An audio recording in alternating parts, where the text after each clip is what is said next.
ونعوذ بالله من شرور أنفسنا ومن سيئات أعمالنا من يهده الله فلا مضل له ومن يضلله فلا هادي له ونشهد أن لا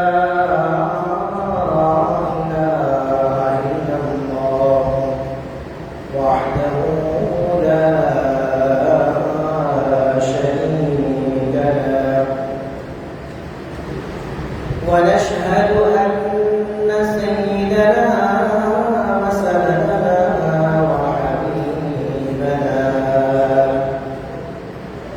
وحبيب ربنا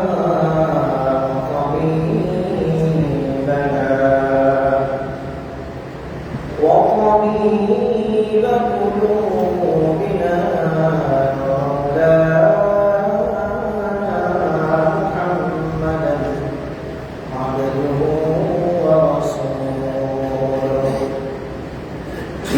أما بعد فقد قال الله تعالى في القرآن المجيد أعوذ بالله من الشيطان الرجيم بسم الله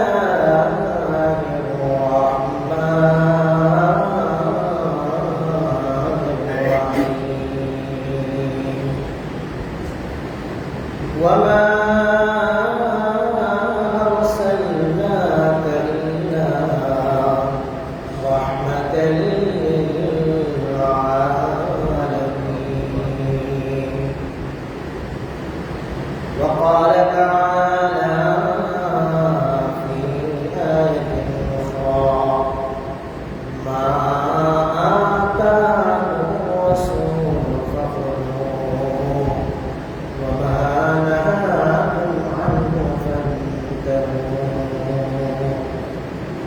صدق الله مولانا العظيم إن الله وملائكته يصلون على النبي يا أيها الذين آمنوا صلوا عليه وسلموا تسليما اللهم صل على سيدنا ونبينا وشفيعنا وحبيبنا ومولانا محمد صلى الله عليه وعلى آله وأصحابه وبارك وسلم اللهم صل على سيدنا ونبينا وشفيعنا وحبيبنا ومولانا محمد صلى الله عليه وعلى آله وأصحابه وبارك وسلم الحمد لله رب العالمين الله تعالى দরবারে অসংখ্য অগণিত শুকরিয়া জানাই যে মহান রব্বুল আলামিন আপনাকে আমাকে দয়া করে মায়া করে আল্লাহর ঘর মসজিদে আসা বসা তৌফিক দান করেছেন এজন্য মজলিসের শুরুতে আল্লাহ তাআলার কাছে শুকরিয়া আদায় করি আলহামদুলিল্লাহ পবিত্র রবিউল আউয়াল মাস চলতেছে রবিউল আউয়াল মাস এটা আল্লাহর প্রিয় হাবিব আল্লাহর প্রিয় দোস্ত হযরতে মুহাম্মদ রাসূলুল্লাহ সাল্লাল্লাহু আলাইহি ওয়াসাল্লামের জন্মের মাস আবার নবী মুহাম্মদুর রাসূলুল্লাহ সাল্লাল্লাহু আলাইহি ওয়াসাল্লামের ইন্তেকালের মাস এটি। ঐতিহাসিকদের মতে যদিও কিছুটা তারিখ নিয়ে কিছুটা কি আছে, মত পার্থক্য আছে। এর মধ্যে সবচাইতে গ্রহণযোগ্য যে মত ভেদটা আছে, অর্থাৎ এই ব্যাপারে সবচাইতে রাসূলুল্লাহ সাল্লাল্লাহু আলাইহি ওয়াসাল্লামের জন্মের তারিখের ব্যাপারে সবচাইতে গ্রহণযোগ্য যে মত, সেটা হচ্ছে 9 রবিউল আউয়াল। কত? রবিউল আউয়াল মাসের 9 তারিখ। আরো মতামত আছে, এর মধ্যে এটা হলো সবচাইতে গ্রহণযোগ্য। কিন্তু সবচাইতে প্রসিদ্ধ যে তারিখ সেটা হলো 12 রবিউল আউয়াল। একটা হলো সবচাইতে গ্রহণযোগ্য, মতামতের ভিত্তিতে সবচাইতে শক্তিশালী গ্রহণযোগ্য, সেই তারিখটা কত? রবিউল আউয়াল মাসের 9 তারিখ। আর সবচাইতে প্রসিদ্ধ, অর্থাৎ সারা পৃথিবীতে সবচাইতে বেশি যেটা ছড়িয়ে গেছে যে তারিখটা, সেটা হচ্ছে 12 রবিউল আউয়াল। তার মানে বোঝা গেল সঠিক তারিখটা কেউই নির্দিষ্ট করে বলতে পারে। মতামতের ভিত্তিতে জোরালো থাকতে পারে, কিন্তু একেবারে অ্যাকুরেট কোন মতামতকে বলা যায় না। একেবারে শতভাগ অ্যাকুরেট এমন কোন মতামতকে বলা যায় না। কিন্তু নবী সাল্লাল্লাহু আলাইহি ওয়াসাল্লাম যে ইন্তেকাল করেছেন, এই তারিখটা সবাই কি জানে। সেই তারিখটা কত? সেই তারিখটাও 12 রবিউল আউয়াল। আমাদের দেশে রবিউল আউয়াল মাস আসলে কিছু মসজিদে কিংবা কিছু দরবারে লাইটিং করা হয়, আলাদা করে মিলাদ কিয়ামের ব্যবস্থা করা হয়, দুরূদ সালামের ব্যবস্থা করা হয়, জিলাপি সিন্নির ব্যবস্থা করা হয়। দেখেন, আল্লাহর প্রিয় হাবিব সাল্লাল্লাহু আলাইহি ওয়াসাল্লাম যখন দুনিয়াতে জন্মগ্রহণ করেছেন, তখন আর 10টা বাচ্চা যেমন জন্মগ্রহণ করেন, স্বাভাবিক আর 10টা ঘরে যেরকম সন্তান প্রসব হয়, ওই রকম ভাবেই নবী সাল্লাল্লাহু আলাইহি ওয়াসাল্লামের জন্মটাকে আরবরা গ্রহণ করেছিল। যদিও কিছু মুজিজাত ছিল, আলোকিত হওয়া এবং অন্যান্য আরো মুজিজা অনেক কিছু ঘটেছে, কিন্তু এই তারিখটাকে অতটা গুরুত্ব দিয়ে কেউ কি রাখে নাই, মনে রাখে নাই। কেন? আরব দেশে এইটার কোনো প্রচলনই ছিল না যে জন্ম তারিখ বা এই জাতীয় কোনো জিনিস পালনীয় কোনো বিষয় হইতে পারে। স্বাভাবিক আর 10টা বাচ্চা যেরকম জন্মগ্রহণ করেছে, সেরকম নবী মুহাম্মদুর রাসূলুল্লাহ সাল্লাল্লাহু আলাইহি ওয়াসাল্লাম জন্মগ্রহণ করেছেন স্বাভাবিক অন্যান্য মানুষের কাছে। আল্লাহ তাআলা জানেন তার পরিকল্পনা কি, ফেরেশতারা জানেন আল্লাহর পরিকল্পনা কি হয়তোবা, কিন্তু দুনিয়ার মানুষ তো জানে না। আল্লাহর প্রিয় হাবিব সাল্লাল্লাহু আলাইহি ওয়াসাল্লামকে আল্লাহ তাআলা দুনিয়াতে পাঠিয়েছেন, আর 10 জন দেখেছে সে স্বাভাবিক একজন মানুষ। কিন্তু যখন ইন্তেকাল করেছেন, এই দুনিয়া ছেড়ে চলে গেছেন, তখন দুনিয়ার সব মানুষ জানতেন যে ইনি একজন মহামানব। ইনি কি? মহামানব। যখন দুনিয়াতে এসছেন, দুনিয়ার মানুষ জানে না যে ইনি একজন কি মহামানব দুনিয়াতে আসছে। কিন্তু যখন চলে গেছেন, তখন দুনিয়ার সমস্ত মানুষ জানতে পারলেন যে এই লোকটা একটা কি ছিলেন? মহামানব ছিলেন, যিনি আজকে দুনিয়া থেকে কি হয়ে গেলেন? চলে গেলেন।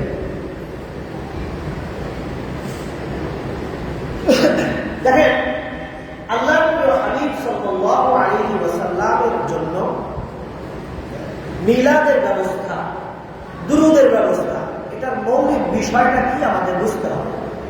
মিলাদ মানে হচ্ছে আল্লাহর হাবিব সাল্লাল্লাহু আলাইহি ওয়াসাল্লামের জন্ম এবং জন্ম ভিত্তিক যে আলোচনা। জন্ম এবং জন্ম কেন্দ্রিক আলোচনা। তা আল্লাহর হাবিব সাল্লাল্লাহু আলাইহি ওয়াসাল্লাম জন্মগ্রহণ করেছেন, তার নামে দুরূদ পড়ার প্রয়োজন। আল্লাহর হাবিব সাল্লাল্লাহু আলাইহি ওয়াসাল্লাম বলেছেন, এক হাদিসের মধ্যে আছে যে যেই ব্যক্তি আমার নামে দুরূদ পড়া হইল, আমার নামে দুরূদ পড়ার পরে সে আমার নাম শুনলো আর আমার জন্য দুরূদ পড়লো না, যেই ব্যক্তি আমার নাম শুনলো আর সেই ব্যক্তি দুরূদ পড়লো না, তার নাক ভেঙে যাক, তার নাক ধ্বংস হোক, তার নাকে ধুলাবালি লাগবে, অর্থাৎ সে অপমানিত হোক। সে কি হোক? অপমানিত হোক। আরবের এটা একটা প্রসিদ্ধ কথা যে তার নাক ভেঙে যাক, হ্যাঁ, তার নাকে ধুলা লাগুক, মাজাজি অর্থে, অর্থাৎ সে অসম্মানিত হোক, অপদস্থ হোক। নাকে খত দেওয়া বলি না আমরা? নাকে খত দেওয়া মানে কি? এটা তো একটা শব্দ। নাকে খত দেওয়া মানে নাক মাটির সাথে লাগায় কি করা? ডলা। এরকম নাক মাটিতে ডললে সমস্যা কি? আমরা তো সেজদার মধ্যেও নাক মাটিতে লাগাই, কিন্তু নাকে খত দেওয়া এই শব্দের একটা কি আছে? আলাদা অর্থ আছে, সেটা হচ্ছে অপদস্থতা। নাকে খত দেওয়া মানে কি? অপদস্থ হওয়া। তো আল্লাহর হাবিব সাল্লাল্লাহু আলাইহি ওয়াসাল্লাম বলেন, যার সামনে আমার নাম বলা হলো আর সে আমার নামে দুরূদ পড়লো না, তার কি হোক? সে অপদস্থ। এই জন্য ইসলামের দাওয়াত দেওয়ার পরে সর্বপ্রথম আবু লাহাব পাথর মেরেছিল। কি মেরেছিল? পাথর মেরেছিল। আল্লাহ তাআলা তার বিপরীতে আয়াত নাযিল করে দিয়েছেন, সূরা নাযিল করে দিয়েছেন একবার আবু লাহাবের ব্যাপারে। তাব্বাত ইয়াদা আবি লাহাবিন ওয়া তাব। আবু লাহাবের হাত কি হোক? ধ্বংস হোক। আল্লাহর হাবিব সাল্লাল্লাহু আলাইহি ওয়াসাল্লাম ইসলামের দাওয়াত দিয়েছেন। 40 বছর পর্যন্ত কোনো দাওয়াত দেন নাই, কিন্তু সমস্ত গুনার কাছ থেকে আল্লাহ তাআলা কি করে রেখেছেন? সবসময় হেফাজত করে রেখেছেন। কোন গুনার কাছে কেউ জোর করে নিয়ে যেতে পারে। রাসূলুল্লাহ সাল্লাল্লাহু আলাইহি ওয়াসাল্লামের সিরাতের মধ্যে পাওয়া যায়, একবার নবী সাল্লাল্লাহু আলাইহি ওয়াসাল্লামকে একটা মেলায় নিয়ে যাওয়ার জন্য সবাই উদ্যোগ নিল। একটা মেলা হচ্ছে, ছোট মানুষ, চলো তুমি আমাদের সাথে মেলায় চলো। আল্লাহর হাবিব সাল্লাল্লাহু আলাইহি ওয়াসাল্লাম অনীহা প্রকাশ করবেন, সাহস পাচ্ছেন না। এর মধ্যে হঠাৎ করে আল্লাহ তাআলা তাকে ঘুম পাড়ায় দিলেন। সবাই এসে দেখতেছে যে সে তো ঘুমাইতেছে। তাহলে থাক, ছোট মানুষ ঘুমাইতেছে, তার একটা এনে নেওয়ার দরকার নেই। আল্লাহ তাআলা তাকে কি করে দিয়েছেন? ঘুম পাড়িয়ে দিয়েছেন।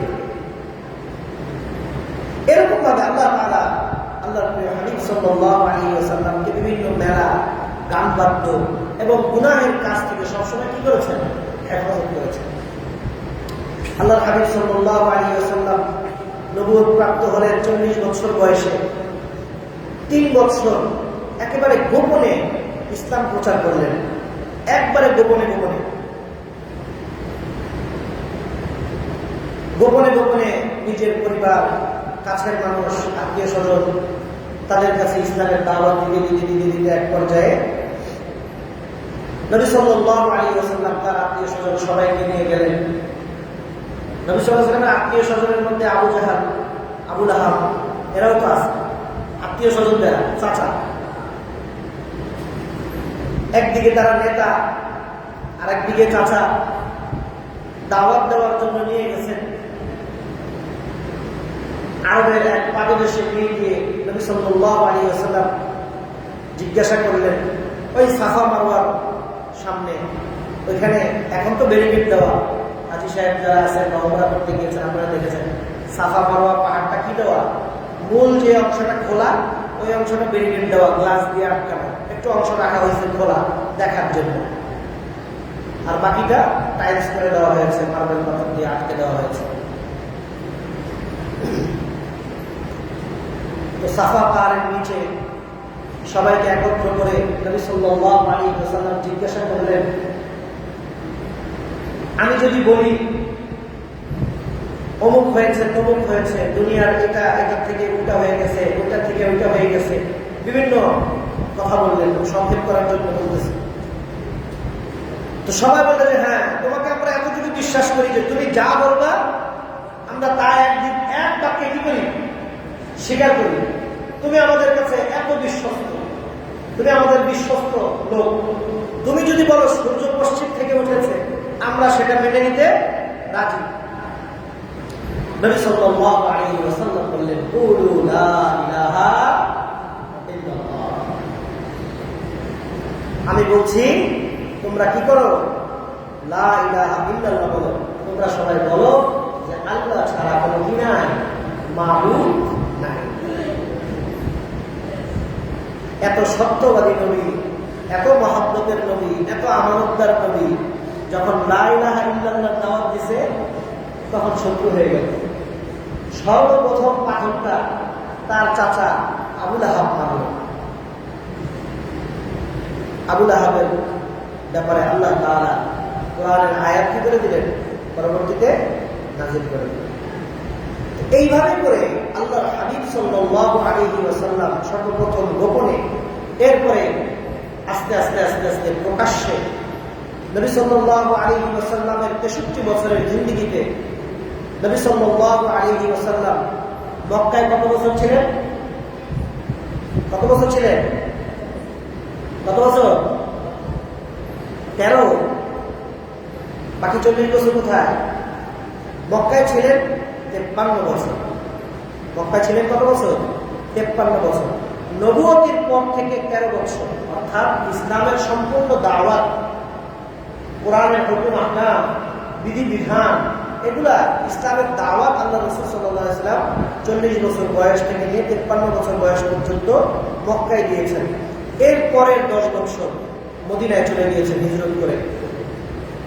তো এই 53 বছরের 40 বছর যে মক্কায় কাটিয়েছেন, সত্যবাদী আল আমিন উপাধি দেওয়া হয়েছে। সেই আল আমিন বলছে, লা ইলাহা ইল্লাল্লাহ এখন আর মানতে ভালো লাগে না।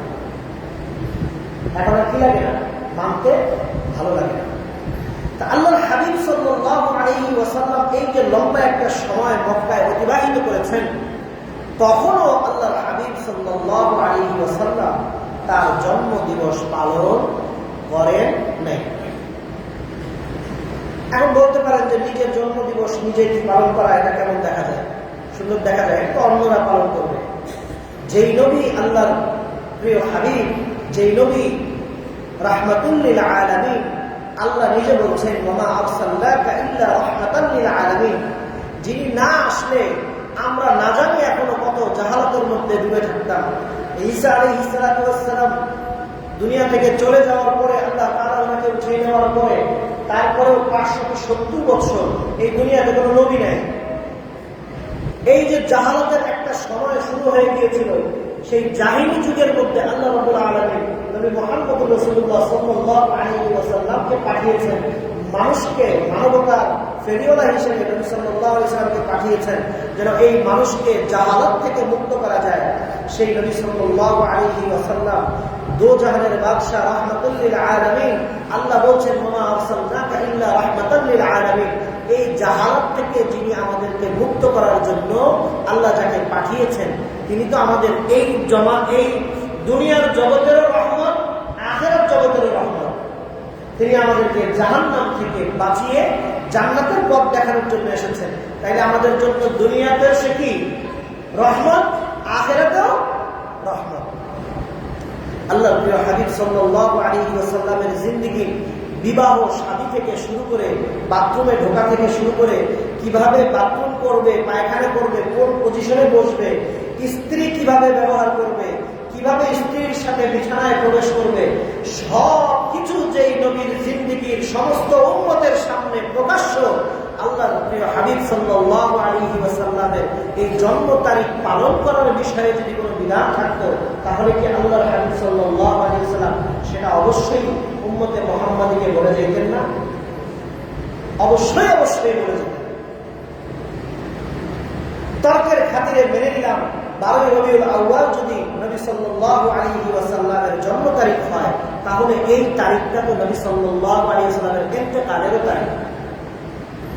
তাইলে বোঝা গেল, এই তারিখে যারা আনন্দ মিছিল করে, উৎসব করে, তাদের তো অর্ধবেলা আনন্দ করার দরকার ছিল, বাকি অর্ধবেলা কান্নাকাটি করার দরকার ছিল। অর্ধেক দিন আনন্দ উৎসব করতো, মিছিল করতো, আর অর্ধেক দিন কি করতো? কান্নাকাটি করতো। নবী সাল্লাল্লাহু আলাইহি ওয়াসাল্লামের ইন্তেকালকেও এত কষ্ট বা এত কষ্টের সাথে নেয় না মানুষ হুসাইন রাদিয়াল্লাহু তাআলা আনহুর শহীদটাকে যত কষ্ট হিসেবে নেয়।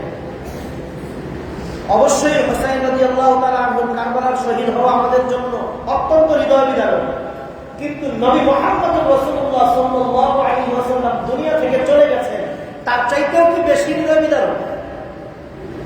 দো জাহানের বাদশা রাহমাতুল লিল আলামিন যে দুনিয়াতে এসেছিলেন আমাদের জন্য রহমত হয়ে, উনি দুনিয়া থেকে চলে যাওয়া, ওনার দুনিয়া থেকে চলে যাওয়া, এই ক্ষণস্থায়ী জগৎ থেকে কবরের জিন্দেগিতে চলে যাওয়া, উনি ওনার কবরের মধ্যে জীবিত আছেন। সমস্ত নবীরা জীবিত থাকেন, তাদের কবরে রিজিক প্রাপ্ত হন। কিভাবে হন, কেমনে করেন, এটা একমাত্র আল্লাহ পাক ভালো জানেন। নবী সাল্লাল্লাহু আলাইহি ওয়াসাল্লামের এই সারা জিন্দেগির এত আলোচনার মধ্য থেকে, এত আমলের মধ্য থেকে, এত পর্যালোচনার মধ্য থেকে নবী সাল্লাল্লাহু আলাইহি ওয়াসাল্লাম যদি মনে করতেন যে আমার জন্মটাকে গুরুত্ব সহকারে এইভাবে পালন করা দরকার, এইটাকে একটা ঈদ হিসাবে পালন করা দরকার, তাহলে কি আল্লাহর হাবিব সাল্লাল্লাহু আলাইহি ওয়াসাল্লাম বলতেন না যে আল্লাহ রাব্বুল আলামিন তোমাদেরকে দুইটা ঈদ দিবেন, আর এই দুইটা ঈদের সাথে আল্লাহ তাআলা আরেকটা ঈদ দিবেন, সেটা হলো আমার জন্ম? এটা কি আল্লাহর রাসূল সাল্লাল্লাহু আলাইহি ওয়াসাল্লাম বলতেন না? তাই ভাই, আমরা তো দেখা যায় আল্লাহর রাসূল সাল্লাল্লাহু আলাইহি ওয়াসাল্লামের চেয়ে বেশি বুঝি, ইসলামটাকে আমরা আল্লাহর রাসূলের চেয়ে বেশি বুঝি। অবস্থাটা এখন এমন হয়ে গেছে যে আল্লাহর রাসূলও ইসলামটাকে এমন ভাবে বুঝে নেয় আমরা যেমন ভাবে বুঝি। আল্লাহর রাসূলের সাহাবারা যারা নবী সাল্লাল্লাহু আলাইহি ওয়াসাল্লামের সাথে থেকে দামদাম শহীদের সাক্ষী, যারা নবী সাল্লাল্লাহু আলাইহি ওয়াসাল্লামের এই লা ইলাহা ইল্লাল্লাহ সাক্ষ্য দিতে গিয়ে মরুভূমির মধ্যে লুটিয়ে পড়েছেন, তাদের বুকের উপরে পাথর চাপা দিয়ে তাদেরকে নির্যাতন করা হয়েছে। যারা মহিলা যারা ছিলেন তাদের মধ্যে থেকে সুমাইয়া রাদিয়াল্লাহু তাআলা আনহাকে লজ্জাস্থানের মধ্যে বর্ষা নিক্ষেপ করে হত্যা করা হয়েছে। ওই সাহাবা আজমাইনরা ইসলাম ভালো বুঝে নাই, আমরা ভালো বুঝেছি। এই হিসাব নিকাশটাকে আসলে একটু গরমিল না ভাই? হিসাব নিকাশকে একটু সোজা করার চেষ্টা করি। আল্লাহর হাবিব সাল্লাল্লাহু আলাইহি ওয়াসাল্লাম যা বলে গেছেন, করে গেছেন, আল্লাহর হাবিবের প্রিয় সাহাবী, কলিজার টুকরা সাহাবী যারা ছিলেন, তারা যা করে গেছেন, আমল করে গেছেন, সেই মোতাবেক আমল করার চেষ্টা করতে হবে, নাকি নিজের জিন্দেগিতে নিজের মন মতো নিজেকে জাহির করার জন্য, নিজের দলকে জাহির করার জন্য, নিজের পীর সাহেবকে জাহির করার জন্য আলাদা একটা ইসলাম সমাজের মধ্যে যদি আমরা প্রচলন করি, আগামী প্রজন্মে এই যে যারা এখন বিদআতের সাথে লিপ্ত হচ্ছে, তারা যখন শিরকে লিপ্ত হবে, এই সমস্ত শিরকের গুনাহ আপনি পীর সাহেবের নসিবে জুটবে। পীর হওয়া দোষের নয়, হক্কানি পীর হইতে হবে। পীর হওয়া দোষের নয়, কোন বেদাতি পীর হওয়া যাবে না। পীর মানে কি? পথ প্রদর্শক, রাস্তা দেখানোওয়ালা। রাস্তা দেখাইতে দেখাইতে যদি সে জাহান্নামের পথে নিয়ে যায়, সে কেমন পীর? আল্লাহ তাআলা আমাদেরকে নবী মুহাম্মদ রাসূলুল্লাহ সাল্লাল্লাহু আলাইহি ওয়াসাল্লামের সিরাত থেকে আমাদেরকে শিক্ষা গ্রহণ করার তৌফিক দান করুন। সবাই বলুন আল্লাহুম্মা আমিন। অধিকাংশ মুসলমান 70% 80% মুসলমান আমরা নামাজ পড়ি না। নবী মুহাম্মদ রাসূলুল্লাহ সাল্লাল্লাহু আলাইহি ওয়াসাল্লামের জীবনী কি, সিরাত কি, এটাই জানি না। আমরা এর 12 রবিউল আউয়াল আসলে নাচ গান নিয়ে ব্যস্ত হয়ে যাই।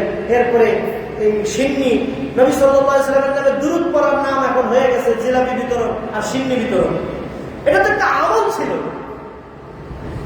এটা কি ছিল? আমল ছিল।